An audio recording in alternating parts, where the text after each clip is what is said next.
She had buried her husband, buried her grief, and finally opened her door to a child no one else wanted. But the moment the adoption papers were signed, someone knocked on that door with a truth that could destroy everything. Before we go any further, I need to ask you something. Have you ever done everything right, followed every rule, rebuilt your life from nothing, and then watched it all get threatened by something you had absolutely no part in creating?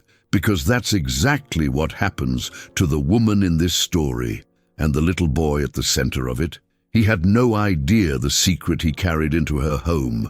If that kind of story stays with you, the ones where love and truth arrive at the exact same moment and you don't know which one wins, leave me a comment telling me the city you're watching from. I read every single one. Hit like if you believe some children deserve a second chance. Subscribe if you're new here, and let's get into it. The town of Callaway Bluff sits far enough from everything that people there tend to keep their stories to themselves. Not out of malice, out of habit. Generations of people who understood that asking too many questions was its own kind of rudeness. You looked at your neighbor's cracked porch and you didn't ask. You saw a woman crying in a parking lot and you gave her space. You watched a child standing alone at the edge of the school playground and you told yourself someone else would handle it. That's the kind of place Noelle had grown up in, left at 18 and somehow, through a series of choices that felt rational one at a time and bewildering only in retrospect, ended up returning to, at 37, a widow, no children, a house with 4 bedrooms that she had originally imagined filling with noise. Her husband, Griffin, had died 2 years before the story begins. Not dramatically, not in a way that warranted the stories people tell about tragic deaths. A cardiac event, fast. He was 41. They had been trying, carefully, quietly, with the kind of hope that makes you superstitious, to start a family. The timing had never felt right, and then time ran out. After the funeral, Noelle's sister Wren pushed her toward therapy. Her mother-in-law, Betty, urged her to sell the house and move closer to family. Her co-worker, Holden, who she'd always suspected of having feelings for her that neither of them had ever acknowledged, started appearing near her office door more often than necessary. Everyone had a prescription for her grief. She filed it all away politely and kept living in the house. It was during the second winter, a long one, relentlessly grey, that Noelle began researching foster care. Not as a decision, as something to read about in the evenings when the silence got too heavy. She told herself she was just gathering information. That became attending an information session. That became completing the training.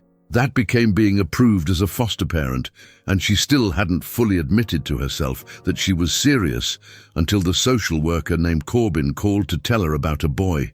His name was Stellan, 8 years old. He had been picked up by a gas station attendant 40 miles south of Callaway Bluff, walking alone on a county highway with a school backpack and a jacket 3 sizes too small. No identification, no phone. He told the police officer who arrived his first name and refused to give anything else. After 2 weeks in temporary placement, he still hadn't told anyone his last name. Corbin described him carefully. Intelligent, watchful, prone to long silences, and not at all the kind of child who melted hearts quickly. He was the kind of child, Corbin said gently, that other families had found challenging. He didn't perform gratitude. He didn't hug easily. He watched from corners. Noelle listened to all of this and said, "I'd like to meet him." The first meeting happened at a neutral location. A community room with plastic chairs and a coloring station in the corner that neither of them acknowledged. Stellan sat across from her with his hands flat on the table, looking at her the way she imagined an old man looks at a stranger who claims to know him. Assessing, reserved, not rude exactly, but offering nothing for free. She didn't try to charm him. She didn't bring a gift. She sat in her own plastic chair and said, "I've heard you don't like too many questions, so I'll just tell you about myself and you can ask me whatever you want, or nothing. Either is fine." He asked her 2 things, whether she had a dog and whether she made him go to bed before 9. She said no dog, but she'd been considering it, and she said she didn't see a reason for a 9 o'clock bedtime if he wasn't tired. Something behind his eyes shifted, almost imperceptible, but real. She drove home that night and called Corbin and said she wanted to move forward. Stellan moved into the house in early spring on a Tuesday. He carried his backpack himself and refused help with the duffel bag the group home had packed for him. He stood in the doorway of the room Noelle had prepared, not over-decorated, not a child's fantasy, just clean and neutral with a bookshelf she'd filled carefully based on a list she'd found of books kids who were reluctant readers sometimes liked. And he looked around for a long time without saying anything. Then he said, "This is a lot of space." She said, "Is that okay?" He considered it. "Yeah, I just wasn't expecting it." The first week was composed of careful distances. He ate at the table. He said thank you for meals without being prompted, which surprised her. He watched television with the volume low, as if he'd long ago learned not to take up too much sound in a shared space. He did his homework without being asked, which the school had flagged as unusual.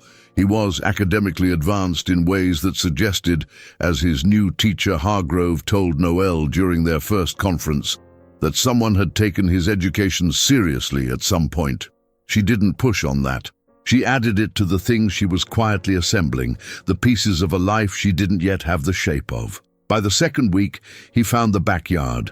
There was a section of the property that had gotten slightly wild during Griffin's illness and Noelle's first year of grief, a run of weeds and overgrown ornamental grass that had collapsed into itself. Stellan went out there on a Saturday morning with a look of purpose and began pulling things up.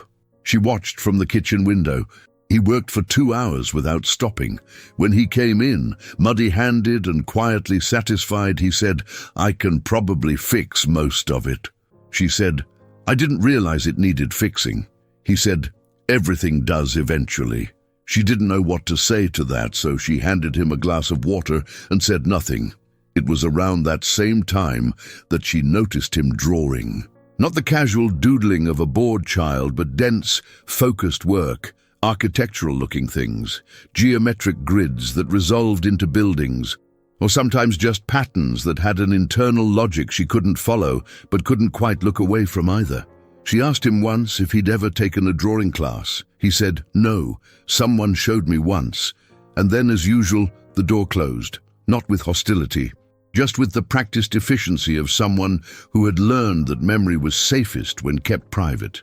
Corbin checked in every 2 weeks. She asked Noelle how the adjustment was going, whether there had been any behavioral incidents, whether Noelle felt equipped.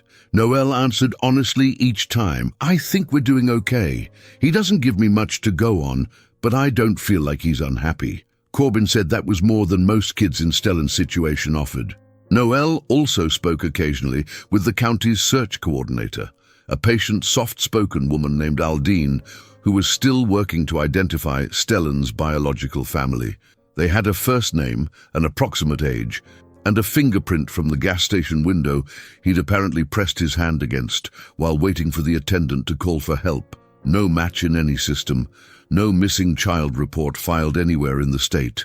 Aldine told Noelle that children sometimes didn't have reports filed because the person who should have filed them was the person they'd run from. That thought settled into Noelle's chest and stayed there. She began, very slowly, to think of Stellan not as a temporary presence, but as something she was moving toward. She didn't say it out loud.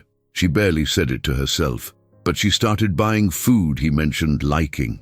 She enrolled him in a weekend art program that the community center ran for kids. She got 2 bids on repairing the backyard fence he'd asked about, casually, while they were eating dinner one night. The fence. She was getting bids on a fence for a child whose last name she still didn't know. She told Ren about it over the phone, and Ren said, "Noelle, are you going to try to adopt him?" She said, "I don't know yet. It depends on a lot of things." But even as she said it, she knew she was already there. The question of Stellan's last name and everything attached to it began to move faster in the 5th week. Corbin called on a Wednesday with a tone that Noelle had learned to interpret as significant development, but not crisis. She said that Aldine's team had gotten a partial match through a regional database, not a missing persons file, but a child welfare record. A boy matching Stellan's age and description had been listed as a dependent of one Maureen, and then the record had gaps, redactions, a bureaucratic tangle that Aldine was still unraveling. The surname in the fragmentary record was Creel. Corbin said they weren't certain yet. She said Noelle didn't need to do anything differently. She said the process would continue. Noelle thanked her and hung up and sat very still in her kitchen for a while. That night at dinner, she watched Stellan eat. He always ate with the quiet efficiency of someone who had not always been certain there would be enough. And she thought about how much she did not know about the first 8 years of his life. She thought about the 3 sizes too small jacket. She thought about the highway. She did not ask him anything. What she did instead, over the following days, was begin talking to a family attorney. A woman she'd found through the county's adoption resources, sharp and plain-spoken, named Rutledge, who had been doing this for 20 years and had a way of describing complex legal processes that made them feel manageable without pretending they were simple. Rutledge explained the pathway. Stellan was currently in foster placement. If his biological parents could not be identified or were found to have relinquished parental rights, voluntarily or otherwise, and if Noelle was determined to be a suitable permanent placement, the adoption process could formally begin. It would not be fast, it would not be without obstacles, and the partial record Corbin had mentioned would need to be fully resolved before the court could move. Meaning what? Noelle asked. Meaning, if there is a living biological parent with unresolved parental rights, that parent has to be located and the question of their rights has to be settled before you can move forward, Rutledge said.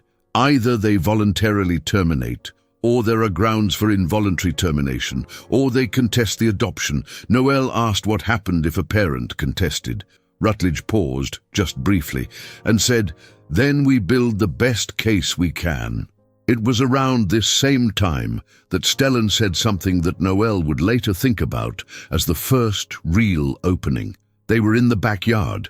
She was helping him untangle a stretch of old climbing vine from the fence posts he'd insisted could be saved, and he said, out of nowhere and without looking up, "Do you know why I walked?" She kept her hands on the vine.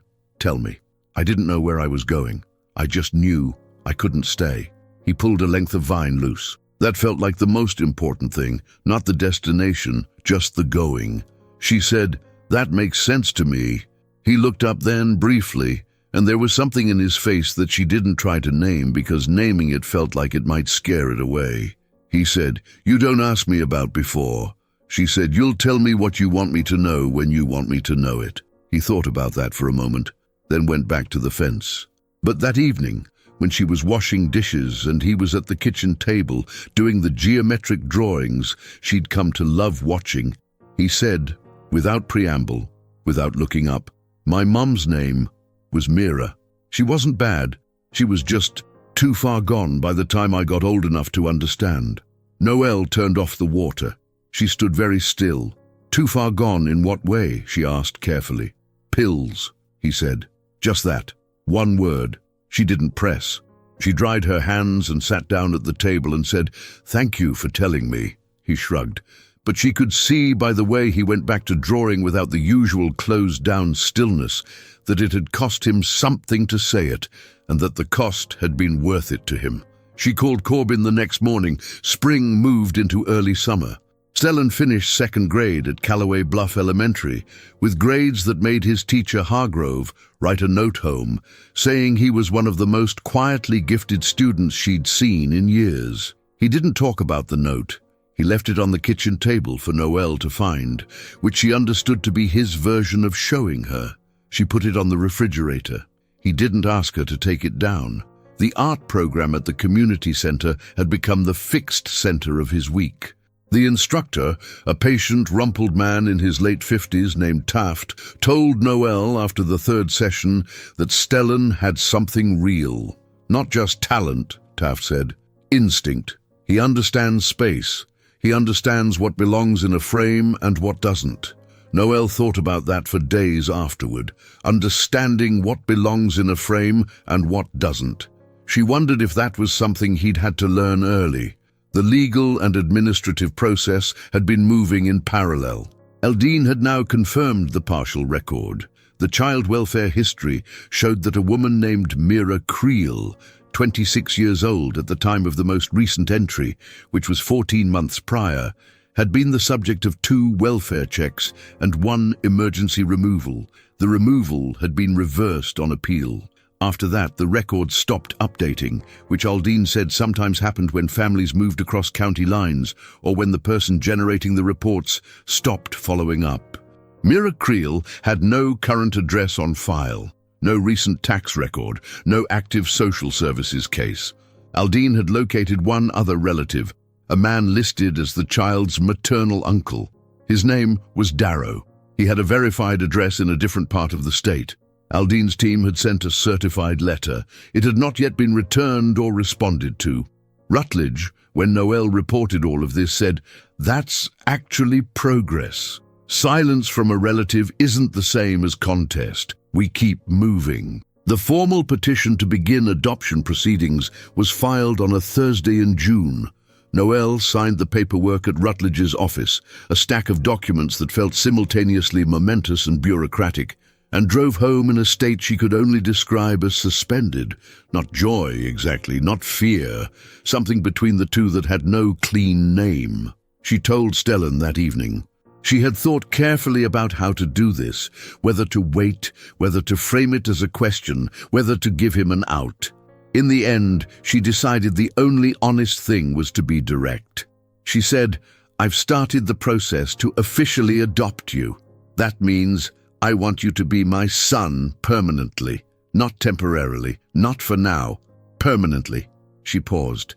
"You don't have to feel any particular way about it right now, but I wanted you to know." He was quiet for a very long time. Then he said, "What if someone comes back for me?" She said, "That's part of what the legal process is for, to figure out if that's possible or likely, and to make sure you're protected." He said, "What if I have someone, like family?" She said, "If you have family who can take care of you and who you want to be with, that matters. But right now, no one has come looking, and I have come looking." He didn't say anything else that night, but he didn't close down either. He stayed in the room. He ate the ice cream she'd bought because it was hot, and it had seemed like a good idea. He watched half a movie with her. Before bed, he came to the door of the kitchen where she was making tea and said, without quite looking at her, "Okay." Just that. Okay. She stood there holding her mug and felt something she could only identify later as the specific variety of happiness that arrives without fanfare and is therefore the most trustworthy kind. She said, "Okay," and they both went to bed. The summer was the best one she'd had in years, and she knew it even while she was living it, that rare awareness that you are inside something good. They built a raised garden bed in the repaired backyard. Stellan chose what to plant with a researcher's diligence, cross-referencing the growing season and soil type with the focus he brought to everything. He grew tomatoes and 2 kinds of basil and a row of sunflowers that got taller than both of them by August.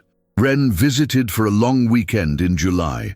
She was careful with Stellan, not falsely warm, just genuinely curious, asking him about his drawings, listening to his opinions about things with an attentiveness that he responded to better than almost anyone. On the last evening, after Stellan had gone to bed, Ren said to Noel, "He's extraordinary." Noel said, "I know." Ren said, "He looks at you like he's still deciding." "I know that too," Noel said. "I think that's okay. I'm still deciding things all the time." Ren left the next morning, and Noel spent the drive back from the airport thinking about what it meant. The still deciding. Trust arrived in its own time and couldn't be hurried, and she had spent enough of her life hurrying things to know better now. There were 2 difficult episodes that summer. The first happened at a neighbor's barbecue. Noel had been tentatively building back into the social fabric of Callaway Bluff, and her neighbor Dex hosted a gathering that seemed harmless enough. Someone there, A man Noelle vaguely remembered from high school, full of face now, named Burke, had too many drinks and said something to Stellan about being a foster kid that was not malicious exactly, just careless in the way drunk adults sometimes are with children they don't know. Stellan went silent and flat the way he did when something got past his defenses. The gathering continued around him and no one else noticed. Noelle noticed. She extracted them both with the efficiency of someone who had been watching for exactly this, and they drove home without talking, and when they got inside, he went directly to his room. She knocked on the door 20 minutes later and said she was making grilled cheese if he wanted some. He came out. They ate. He said, "People think being a foster kid is something that happens to you because you're broken." She said, "I think being a foster kid is something that happens to you because circumstances were hard and you survived them." He considered this. Burke's kind of an idiot. "Yes," she said, "he is." That got a small, real smile. She catalogued it. The second difficult episode was more internal. Aldine called in late July to say that the certified letter to Darrow Creel had been returned. Not refused, just undeliverable. New address unknown. She was continuing to search, but wanted to flag it because an unlocated relative could become a procedural issue later if he appeared and claimed standing. "What are the chances of that?" Noelle asked. "Low. In most cases like this," Aldine said, "but not zero." Noelle filed it. She told Rutledge. Rutledge said they would document everything thoroughly and proceed. The formal hearing for the adoption was scheduled for the first week of September. Rutledge called it a formality, not dismissively, but to calibrate Noelle's expectations. Barring any late emerging objections or unresolved questions, the court would review the documentation, hear brief testimony, and issue its determination. Barring any late emerging objections, Noelle repeated. "Those are relatively rare," Rutledge said. Noelle wanted to ask her to define relatively. She didn't. Instead, she spent August in the garden with Stellan, and at the art program with Stellan, and driving him to the public library where he discovered the architecture section and was working his way through it with a devotion she found quietly magnificent. She read near him while he read. They ate dinner. They disagreed mildly about a television show. She helped him pick out a backpack for 3rd grade, a real one that fit, and tried not to think too much about the fact that 3 weeks stood between her and the day she would legally become his mother. She almost made it to the hearing without incident. Almost. The knock came on a Sunday morning, 9 days before the scheduled hearing. It was early, barely 8 o'clock, and Noelle was still in the kitchen with coffee when the sound came at the front door. She answered it without thinking much, still half in the loosened state of weekend morning. The woman on the porch was perhaps 30. She was thin in a way that suggested prolonged difficulty and dressed neatly, conspicuously neatly, the way someone dresses when they want to be taken seriously and know they're working against a disadvantage. She had light brown hair pulled back. She had Stellan's eyes, not similar eyes. His eyes exact, in a different face. She said, "My name is Mira Creel. I'm Stellan's mother, and I need to talk to you." The world did not tilt the way it does in movies. It got very still. Everything went clear and precise and cold. Noelle said, "Okay." Then she said, "Wait here." She went to the bottom of the stairs and listened. Stellan was upstairs. She could hear the faint rhythm of his music through the ceiling. She went back to the door. She said, "Come in." She did not say it warmly. She said it the way you say it when you understand that the person on your porch has legal standing and refusing entry solves nothing. Mira Creel came inside and stood in the entryway and looked at the house with an expression Noelle couldn't fully read, part recognition, part something raw, part a careful neutrality that looked effortful. Noelle said, "He's upstairs. He doesn't know you're here. Before he comes down, I'd like to understand what you want." Mira sat down at the kitchen table without being invited. Noelle sat across from her. Mira said, "I've been clean for 8 months." Noelle said, "Okay, I want him back." There it was. Noelle had known it was coming, had known from the moment she saw those eyes. And still, hearing it out loud, she felt something in her chest do something that was not quite pain and not quite panic, but occupied the same zip code. She said, "You need to know that there is a formal adoption proceeding scheduled in 9 days. Mira said, "I know. My brother Darrow found out. He called me. Darrow is why you're here. Darrow is how I found out. I'm here because he's my son." They looked at each other across the kitchen table. Noelle was aware, in the peripheral and slightly unreal way of crisis moments, of the coffee cup still in her hand. She set it down. She said, "Mira, I'm going to ask you something directly, and I need you to answer me directly." Mira said, "All right. Why did he walk 40 miles on a county highway alone, in a jacket that didn't fit?" The silence that followed was not evasive. It was the silence of something true being gathered. Mira said, "I was using again. It was bad. There was a man staying with us." She stopped. "Stellan didn't tell me he was leaving. I think he was afraid of what I'd do. I think he was trying to protect me from making a choice to stay." Her voice had gone level in the way voices do when they are kept that way by force. "I went into treatment 6 weeks after he disappeared. I couldn't find him. The system had him, but I didn't have—" She pressed her hand flat on the table. "I didn't have my rights intact at that point. There was an old removal order. I had to fight my way back through paperwork and lawyers and—" She stopped. "And you ended up here," Noelle said. "And I ended up here." Noelle stood up, not to leave, just to stand. She went to the counter and stood with her back to it, looking at the woman at her table. She thought about the drawings on the refrigerator, the sunflowers in the backyard, the word "okay" said in the doorway of the kitchen at 9 o'clock at night. She also thought about a boy in a too small jacket walking alone on a highway, moving away from something. She said, "I believe you love him." Mira looked up. "I also believe you're not yet the thing he needs." Noelle kept her voice even. 8 months is real. I don't want to dismiss that. But 8 months is also 8 months. And he has spent the last 4.5 in a life that is his, that he has built, that is, for what may be the first time, stable. Mira said, "He needs his mother." He needed his mother when he was 8 years old walking on a highway. The silence that fell then was not hostile. It was just enormous.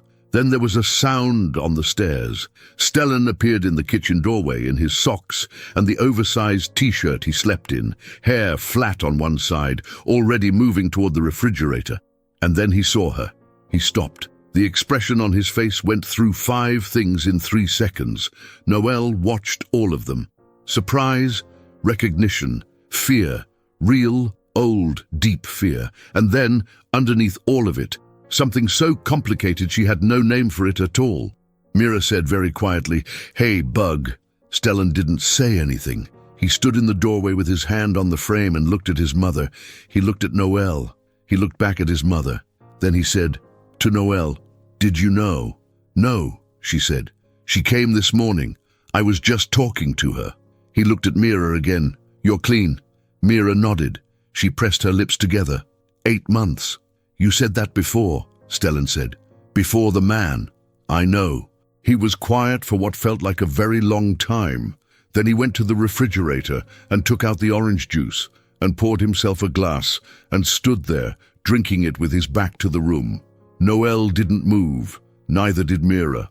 Finally, Stellan turned around and set the glass on the counter. He looked at his mother. He said, "I need you to go for now." His voice was steady and clear. "I'm not saying forever. I'm saying right now I need you to go and I need to talk to Noelle." Mira looked like she'd been struck, but she stood up. She looked at Noelle, and the look contained, among other things, a recognition that Noelle had not seen coming. Not hatred, not defeat, but a kind of sorrowful honesty. She said to Noelle, "He trusts you." She said it the way you acknowledge a truth that costs you something. Then she left. Noelle stood in her kitchen. Stellan stood by the counter. The sunlight came through the window over the sink and lay in a long bar across the floor between them. Stellan said, "She's going to contest the adoption."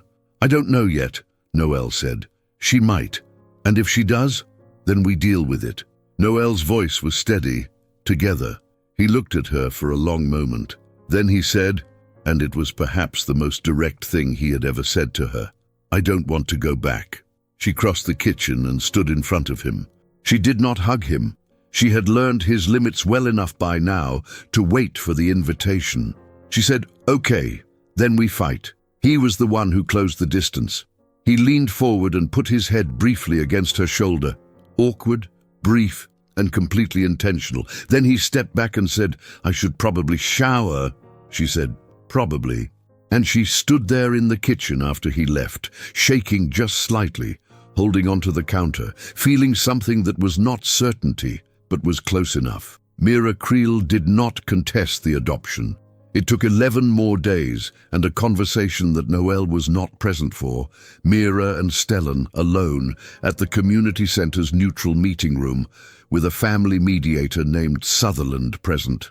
Noelle had arranged it at Rutledge's suggestion, not because she was required to, but because she understood, had to understand, even when it was hard, that Stellan's relationship with his mother was not hers to determine. Noelle sat in her car in the parking lot for 2 hours. She did not listen at the door. She did not ask Stellan what was said afterward. She waited. What she learned later, gradually, in pieces. Mira had come to the meeting intending to fight. What changed her was not an argument. It was Stellan, specifically the way he described his life in Noelle's house, not with performance, not with rehearsed phrases, but with the quiet, factual detail he brought to everything. The garden, the fence, the library, the refrigerator note, Taft and the art program, the ice cream after Burke's barbecue. Mira had listened, and somewhere in the listening, she had done the hardest thing. She had let him tell her what he needed instead of telling him what she wanted. The adoption hearing was brief and unmemorable in the way that the resolution of enormous things sometimes is. Paperwork, a judge who was kind without being performative. Rutledge standing nearby in sensible shoes. Wren had driven 4 hours to be there. Holden sent flowers that arrived at the house the next morning, which Noelle filed away as a kind gesture from someone she'd have to have a different conversation with eventually. The judge asked Stellan, formally as required, whether he understood what was happening and whether he consented. Stellan said yes. Then, because he was himself and couldn't quite help it, he said, "I've understood for a while." There was a laugh in the courtroom. Even the judge, Noelle, signed her name. Then she was his mother. Then they went to get lunch at the diner on Callaway's main street because Stellan said the occasion called for onion rings, which Noelle did not particularly like but ate without complaint because some concessions are easy. 2 years passed. Stellan turned 11 in the spring, and the birthday was a small, considered thing. A few kids from school, Taft from the art program, who had become a fixed presence in their life, Wren on video call from 3 states away. He had requested a book on Bauhaus architecture and a particular brand of drawing paper and, after months of careful consideration, a dog. They got the dog. A medium-sized, inexplicably dignified mutt from the county shelter named, by unanimous decision, Larch. Mira came to the birthday party.